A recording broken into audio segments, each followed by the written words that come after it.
She tried to run somebody over with her car, and the guy defended himself when that happened. Next question. The investigation is still ongoing. I said next question. Mr. Vice President, I mean, you presumably watched the video yourself. There's not the slightest doubt in your mind, having viewed it, that the victim, you still believe that she deliberately tried to ram him despite seeing this video?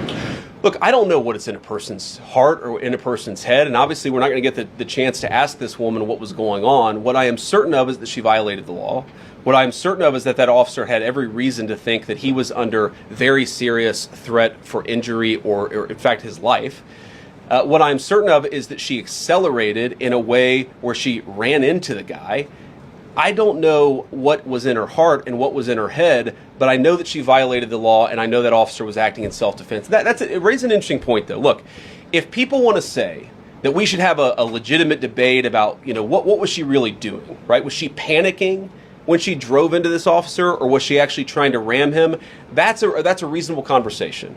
What's not reasonable is for so many of you to plaster all over the media that this was an innocent woman and that the ICE agent committed murder, which is what many of you have said explicitly and some of you have said implicitly. That's what I have an objection to. The idea that this was not justified is absurd, and I think everybody knows it in their heart. This was an attack on federal law enforcement. This was an attack on law and order. This was an attack on the American people. The way that the media, by and large, has reported this story has been an absolute disgrace, and it puts our law enforcement officers at risk every single day. If the media wants to tell the truth, they ought to tell the truth that a group of left-wing radicals have been working tirelessly, sometimes using domestic terror techniques to try to make it impossible for the President of the United States to do what the American people elected him to do, which is enforce our immigration laws. The President stands with ICE. I stand with ICE. We stand with all of our law enforcement officers.